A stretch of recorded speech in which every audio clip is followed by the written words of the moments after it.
Yo, what is going on, guys? Vortech Alien here, and welcome to a brand new episode of TNA 2002. Today we have another episode of Impact Wrestling. I hope you guys are enjoying this so far.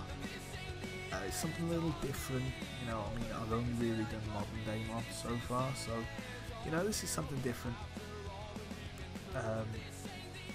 And yeah, it was inspired by Acid Burn 81. Is it 81? I think so. I'll put a link to his Twitter in the description. Go follow the dude, awesome guy, and yeah, he's basically the reason I'm doing this save on this mod. So we'll check the arena that we're in. I think it'll be the GA Making. Yeah, it is. Always is. I'd like to go somewhere else though. 75. Yeah, let's hire that out. Somewhere with 5,000. Tell you what, we'll go there. Go to the Skyhawk Arena in Martin, Tennessee instead. I think that's Tennessee. Okay, so let's get into it. So, in a dark match, Dr. Anderson defeats Austin Aries. They don't click, which is good. I'm gonna note that down. Oh Jesus, I'm destroying everything. So Anderson,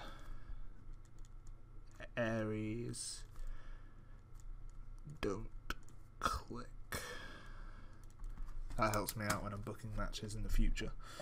So, any work improvements? No. Dirt sheets. Got some good bonuses. Got some poor penalties. But anyway, moving on to the main show. So, Dr. Anderson, Nikki Rocks, and their patient Abyss are stood in the middle of the ring to open up the show. Anderson says, "We are the Asylum. Many of you think of us as something you might see in the movies, but we don't harm our patients, we help them. Look at Abyss, a monster, and we've tamed him. We've helped him to see what's important in life. Pure destruction. The mask helps suppress his painful memories. You see, we've helped him, and for some reason, CM Punk and Daniel Bryan seem to want to stop us. Stop us helping poor people like Abyss. Well, that ends tonight. Daniel Bryan, the Doctor will see you now."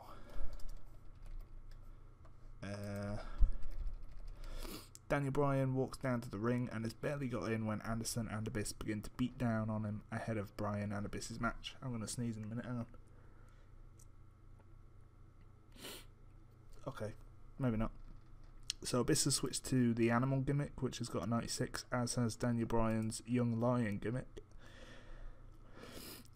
And the Asylum storyline has advanced.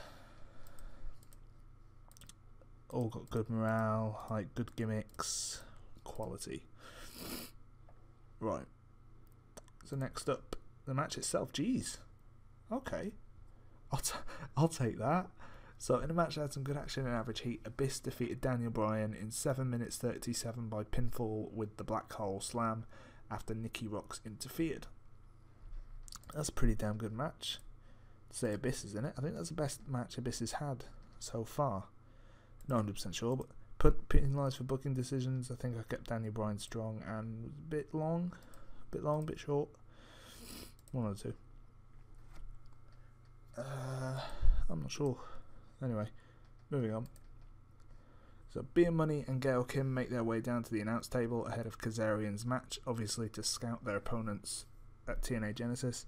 James Storm switched to his old school heel gimmick, which has got an 86 rating, which is also good. Not quite as good as... Ooh, Gail Kim's character's getting stale as well, so we can take a look at that after the show. So next up, the match itself, 54C-, not too bad. In about that had solid in reaction, but not much in the way of heat. Frankie Kazarian defeated Chris Sabin with a wave of the future. Chris Sabin is starting to get a little stale. Okay. So moving on. So, oh. Obviously I was supposed to put a post-match attack in there, but I forgot. Oh well, my bad. So Daniel Bryan is being seen to by the Doctor when Punk walks up to him. He simply says, "We need to rethink our game plan before shutting the door so the camera can't pick up what they're saying." So yeah, I mean, both of them have got their asses kicked by Abyss. in the last 2 weeks, so maybe going for a 2-on-1 handicap match. I'm not 100% sure yet, but I think that's the way we're going to go. So next up, AJ Styles is shown heading towards the ring for his match against Jack Evans as Mike Tenay talks on commentary. Tenay says, "There he is, folks, former TNA Heavyweight Champion and former X Division Champion, the phenomenal AJ Styles. He will face Jack Evans tonight ahead of his TNA Championship rematch against the Icon Sting this weekend at TNA Genesis. Styles versus Evans is next." Mike Tenay needs a character change as well. Okay, so yeah, AJ Styles has a stale character too. Jesus. Jesus Christ, everybody's getting stale. Okay. So, yeah, I'm pretty sure Genesis is this week. We're in week 4 in November. So, you know, you'd think it'd be the last week of the month. But in my modern day save, it's week 2 of every month. So I'm not 100% sure. But yeah, hopefully I've done this right. So the match itself got a 52D+. That's not great. In a match I had average crowd reaction and some decent in-ring action.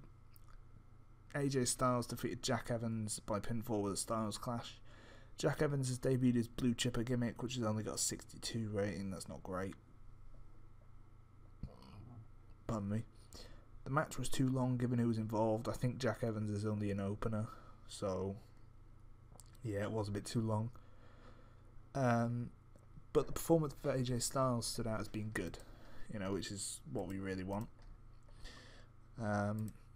Jack Evans was penalised for being poor at portraying a heel. I should have looked at his character before letting him on, really. But anyway, moving on.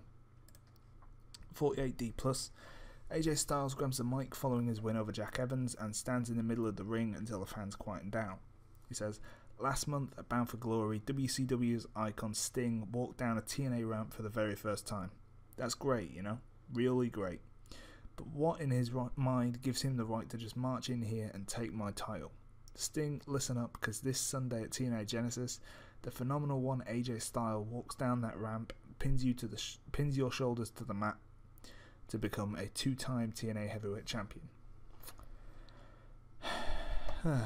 So yeah, Sting obviously won the TNA Championship on his debut. I wasn't quite sure how to bring Sting into it, but I think it worked quite well. Let's get that booked in for TNA Genesis. Really risky. I'm not sure. I don't think Sting is the best high flyer in the world, so we're not going to do a high spot match. So Sting. Let's have a look, actually. Yeah, I was going to say, I didn't think so. So Sting versus AJ Styles. The thing is, Sting's on $3,500 per appearance. So we've been trying to literally do this with only using AJ Styles, which is a little bit difficult, but you know, we're trying. He has a dreadfully stale character, so yeah, we need to change that. Anyway, moving on. So in a match that had average crowd reaction and some decent in-ring action, Jeff Jarrett defeated Matt Sydal by pinfall with the stroke. I was hoping that would be a better match, to be honest. Matt Sydal's improving in performance skills, which is great. Sydal's poor at portraying a heel. He's got a poor gimmick. Jarrett has a stale character. Okay, so another one we need to change. I should be noting these down. I'm just going to note Jarrett down. It's Jarrett and Styles, isn't it?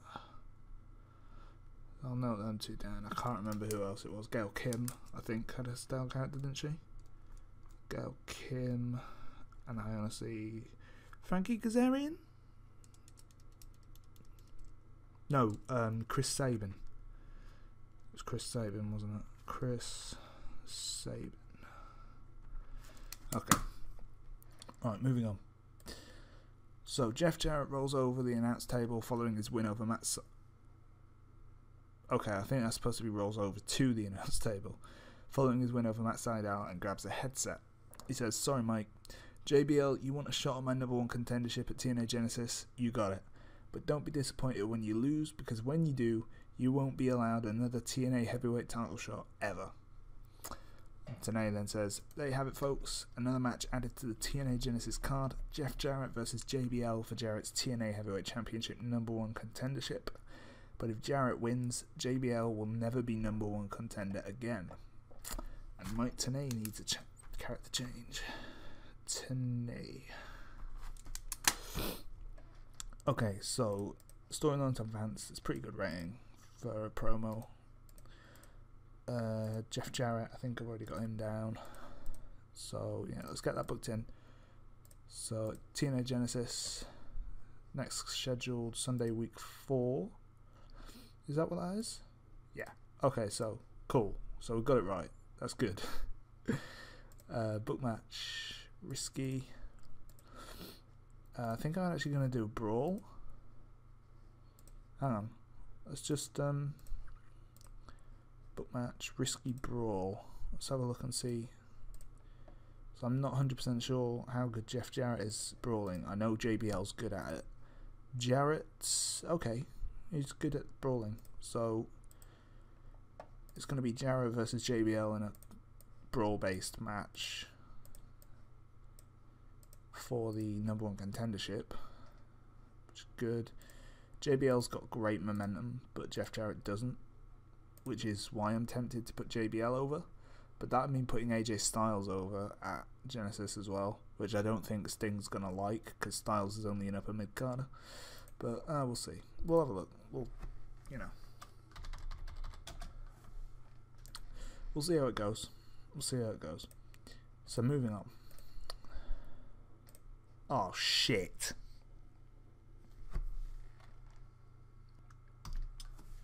Okay, so I completely screwed up there. Yeah, my I accidentally clicked past the main event. But anyway, so in a bout that had a good crowd and good action, R-Truth defeated Jerry Lynn in 21 minutes by pinfall with a truthful consequences. The match lifted the crowd, didn't really move on any storylines, no worker improvements. Dirt sheet, not too bad. Good refereeing, being well booked. Both were holding back slightly, which sucks, but yeah, moving on. And 59C to close the show.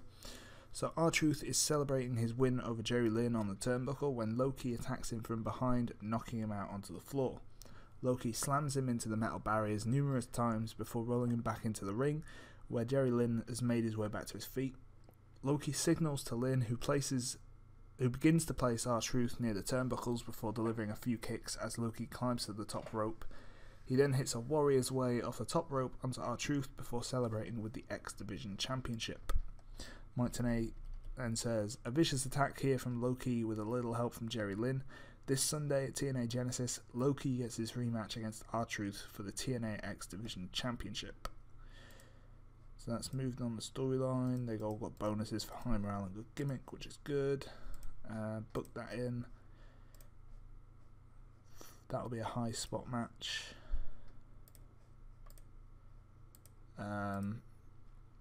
So that's R-Truth versus Loki, and that should be a flipping amazing match. There we go. Okay, so let's see what the final show rating was. I'm gonna guess 658C. Ooh, 64C. Awesome. So that show increases our popularity in one region, obviously the southeast, because that's where we were. Thank you to that main event. Yeah. So I will see you in a minute, and we'll go sort out these gimmicks. Okay, so because we're not on TV, we don't have a TV rating to go look at. But we can have a look at shows from around the world. So last night's 0-1 Wrestling Tour. The show was awesome. 75B minus. Look at them go. Shinya Hashimoto defeated Asami Namaguchi in the main event. Kenta. To be fair, I've thought about signing him. I have thought about it. Should I have a look and see how much he'd want, or if he'd even want to come? Oh, we're too small. Damn it. He's pretty. Is he good? He is good. He's pretty damn good. That sex appeal though. Yeah, he's pretty damn good. So, you know, hopefully in the near future we'll be able to get people like Kenta. John Cena? What's Randy Orton doing? Randy Orton, okay, he's an opener in WWE. John Cena's in a developmental deal. Oh no, he's in the WWE now, okay. As the prototype, funnily enough, not John Cena. Which is weird.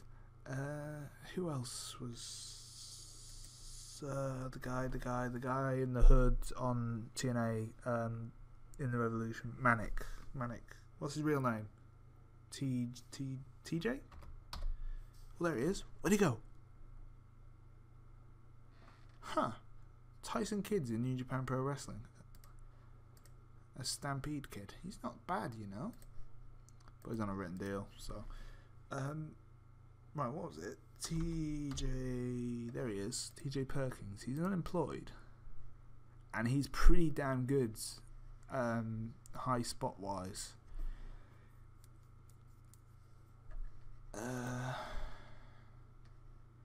He's not really improved, but then again, he has not been wrestling anywhere.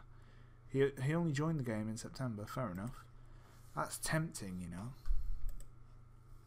How much would he want? Ooh, $230 per appearance? Get in the van. Get in the van. I think I'm going to call him Manic as well. Okay, so Amazing Red and Devon Storm, that's probably because they've been left off. We'll just give them $100 to shut them the hell up. Which I'm sure is what my mum would want me to do right now, because it's like 20 to 1 in the morning. And the walls are paper thin. So, anyway, let's take a look at these gimmicks. So, there was Gail Kim. We might as well do it in alphabetical order. AJ Styles. Blue Chipper, rated 76. It should... I don't know why it doesn't tell you that it's starting to get stale in here. Here's a babyface. So, let's have a look. I wish High Flyer was in here. Phenomenal? No. Teen Idol? Young Lion? I suppose he would be classed as a young lion, wouldn't he? What is he, 24? Well, he is a young lion, look. Classic Technico. Basically luchador. Following the rules, High Flyer. I don't know. Fan Zone. You know what? I think that is the one for him. We'll go High Flyer for AJ Styles. Who was next on the list? Chris Sabin. Let's have a look at him. So, not necessarily babyface, because he's a heel.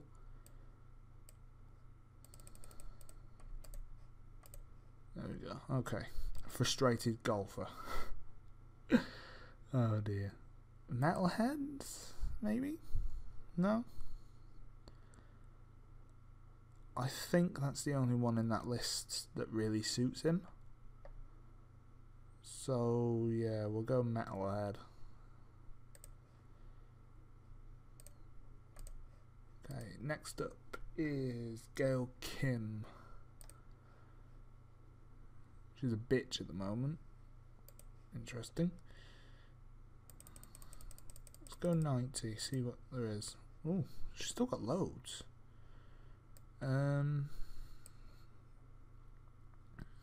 Seductress.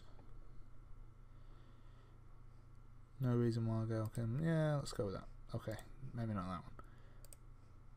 Okay, there we go. Let's go Kim and Jeff Jarrett.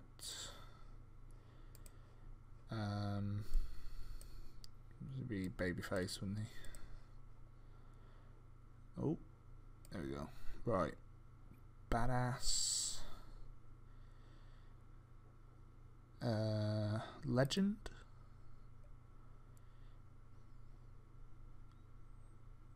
I don't know.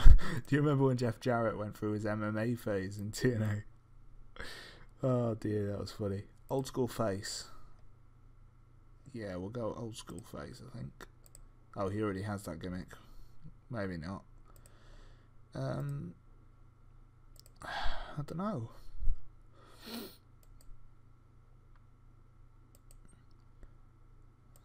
Wrestling machine.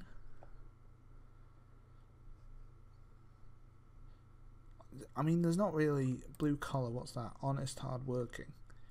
Yeah, we'll go with that. And Mike Tenay. See, the thing is, right, Mike Tenay, he's an announcer. Legend. There we go.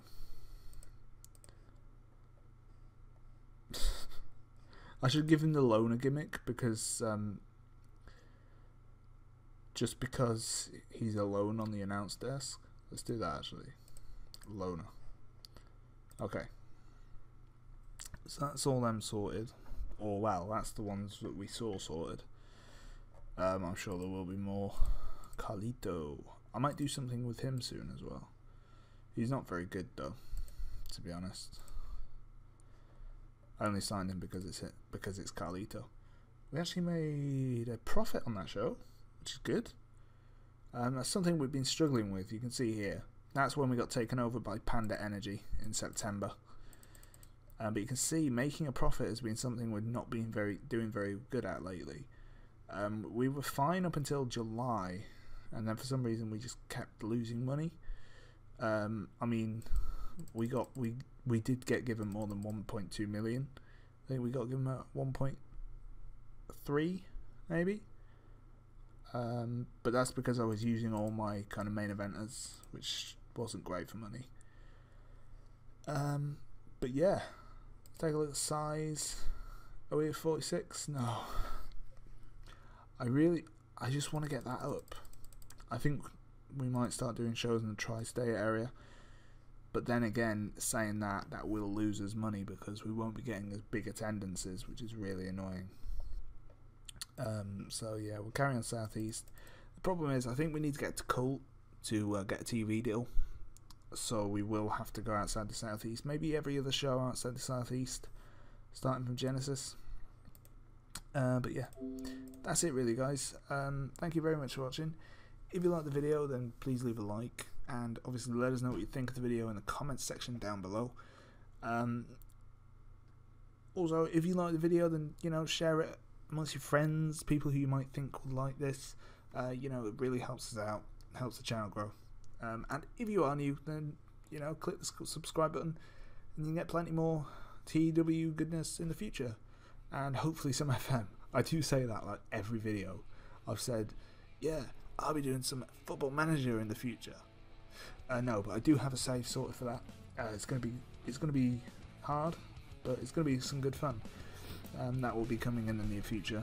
I'm literally getting the logo sorted for it right now as we speak. And we'll be starting in Argentina. So that's a slight hint, actually, at what the save is. So yeah, anyway, thank you very much for watching, guys. I'll see you in the next episode. Peace.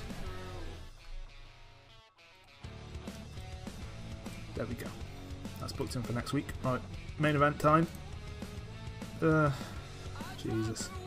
So in a bout that featured great action and a good crowd, Roderick Strong defeated Samoa Joe in 20 minutes by submission with a stronghold after interference from Adam Page.